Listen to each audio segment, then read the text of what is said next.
మరో breaking news చూస్తున్నాం. హైడ్రా కూల్చివేతలపై హైకోర్టులో విచారణ జరుగుతోంది. భవనాల కూల్చివేతలను ప్రశ్నిస్తూ పిటిషన్ దాఖలైంది. ఆదివారం ఎలా కూల్చివేతలు చేస్తారంటూ అమీన్పూర్ తహసీల్దార్పై న్యాయమూర్తి ఆగ్రహం వ్యక్తం చేశారు. ఆదివారం సెలవు తీసుకోకుండా ఎలా కూల్చివేస్తారంటూ ప్రశ్నించారు. ఇలాంటి పనులకు పాల్పడితే ఇంటికి వెళ్లాల్సి ఉంటుందని తహసీల్దార్ను హెచ్చరించారు. ఈ కూల్చివేతలపై హైడ్రా కమిషనర్కు కూడా కోర్టు ప్రశ్నించగా అమీన్పూర్ తహసీల్దార్ 21వ తేదీన డిమాలిష్ కోసం మిషనరీ కావాలంటూ లేఖ రాశారని కోర్టుకు తెలిపారు.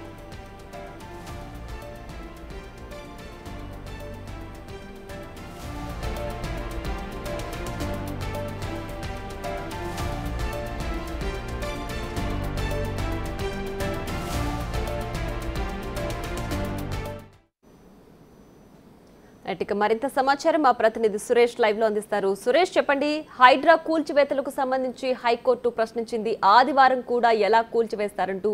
అయితే ఈ నిబంధన తెలిసినప్పటికీ హైడ్రా ఎందుకు ఆదివారం కూడా కూల్చివేతలు చేపట్టింది? పూర్తి డీటెయిల్స్ ఏంటి?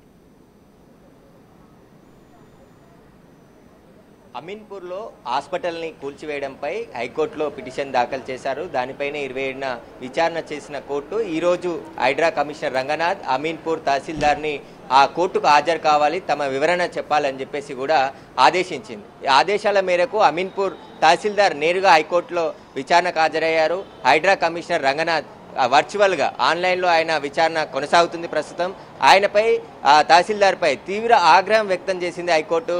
ఎలా కూల్చివేతలకు పాల్పడతారు, ఆదివారం సెలవు దినం రోజు ఆ బాధితులకి టైం ఇవ్వకుండా ఎంతక హడావుడిగా కూర్చాల్సిన అవసరం ఎందుకు వచ్చింది, ఎందుకు కూలగొడుతున్నారు, ఆదివారం రోజు టైం ఇవ్వాలి, ఆ నోటీసులు ఇచ్చిన వెంటనే మరుసటి రోజు ఎలా వచ్చి కూలగొడతారు అని చెప్పేసి తహసీల్దార్ని ప్రశ్నించారు. తహసీల్దార్కి ఆ సూటి ప్రశ్నలు న్యాయమూర్తి వేయడం జరిగింది.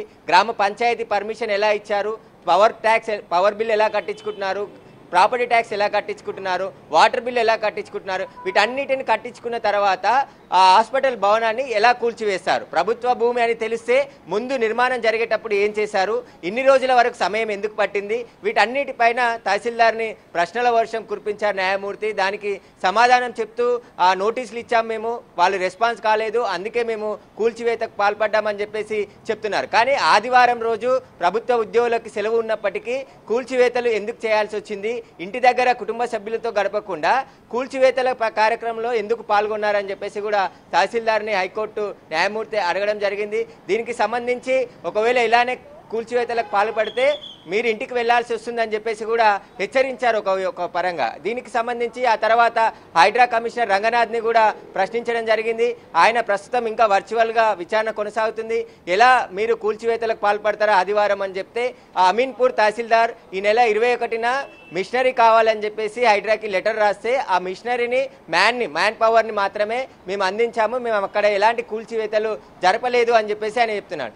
ఆ కూల్చివేతలకి మిషనరీ ఎలా అందిస్తారు మీరు? ఒక తహసీల్దార్ లెటర్ రాస్తే మీ దగ్గర ఉన్న మిషనరీ ఆ తహసీల్దార్కి ఎలా అందిస్తారు, కూల్చివేతలకు ఎలా సహకరిస్తారు అని చెప్పేసి కూడా న్యాయమూర్తి హైడ్రా కమిషనర్ని ప్రశ్నించారు.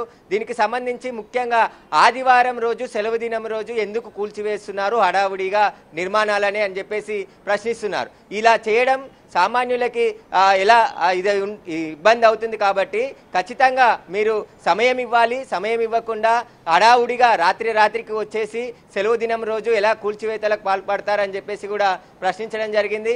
ఆదివారం రోజే ఇలా మిషనరీ ఒకవేళ చార్మినార్ తహసీల్దార్ హైకోర్టు ఆదేశిస్తే మిషనరీ మాకు అద్దెకి మీరు పంపిస్తారా అని చెప్పేసి కూడా రంగనాథ్ని న్యాయమూర్తి ప్రశ్నించడం జరిగింది. దానికి సంబంధించి తహసీల్దార్ లేఖ మేరకే మేము మిషనరీ పంపించామని చెప్పేసి రంగనాథ్ చెప్తున్నారు. కానీ ఎలాంటి గైడ్లైన్స్ అంటే చట్ట ప్రకారం ముందుకు వెళ్ళాలని చెప్పినప్పటికీ కూడా చట్ట విరుద్ధంగా ఎందుకు పోతున్నారు మీరు అని చెప్పేసి కూడా రంగనాథ్ని తహసీల్దార్ని న్యాయమూర్తి ప్రశ్నించడం జరిగింది. ఆ కూల్చివేతలు హైదరాబాద్లో అంటే ఇటు కుకట్పల్లి మిగతా ఏరియాల్లో కూల్చివేతలు కూడా సెలవు దినం రోజే ఎందుకు కూల్చివేతున్నారు? ముందుగా అనుమతులు ఇచ్చిన వారిపై ప్రభుత్వ అధికారులపై క్రిమినల్ కేసులు పెట్టి అరెస్ట్ చేయకుండా బాధితులు అయినటువంటి భవనాలను ఎందుకు కూల్చివేస్తున్నారని చెప్పేసి కూడా రంగనాథ్ని ప్రశ్నించారు. కానీ రంగనాథ్ అమీన్పూర్కి సంబంధించి చెరువుల్లో నిర్మాణాలకు అనుమతి ఇచ్చిన అధికారులపై సైబరాబాద్ పోలీసులకి ఫిర్యాదు చేశామని చెప్పేసి కూడా ఆయన సమాధానం చెప్పుకుంటూ వచ్చాడు. దీనిపైన ఇంకా ప్రస్తుతం వాదనలు కొనసాగుతున్నాయి. ఆ ఇద్దరికి సంబంధించిన ఆర్గ్యుమెంట్స్ ఎవరైతే రంగనాథ్ తహసీల్దార్కి సంబంధించిన వివరణ న్యాయమూర్తి వింటున్నాడు. కానీ ఈ కూల్చివేతలపై తీవ్ర ఆగ్రహం వ్యక్తం చేస్తున్నాడు. సామాన్య ప్రజల్లో భయాందోళనకు గురి చేసే విధంగా ఇలా కూల్చివేతలు ఆదివారం రోజు సెలవు దినం రోజు ఇలా కూల్చివేస్తారు. సమయం ఇవ్వాలి, ఖచ్చితంగా 2 రోజులు కాకుండా 45 రోజుల సమయం ఇవ్వాలి. హైకోర్టు గతంలో డైరెక్షన్ చేసింది. ఆ డైరెక్షన్ ప్రకారం కూల్చివేతలు కూడా జరిగినాయి. కానీ ఇలా హడావుడిగా ఎందుకు కూల్చివేతలు చేస్తున్నారని చెప్పేసి కూడా ప్రస్తుతం అయితే హైకోర్టు ఆగ్రహం వ్యక్తం చేసింది. Right Suresh, thanks for the updates.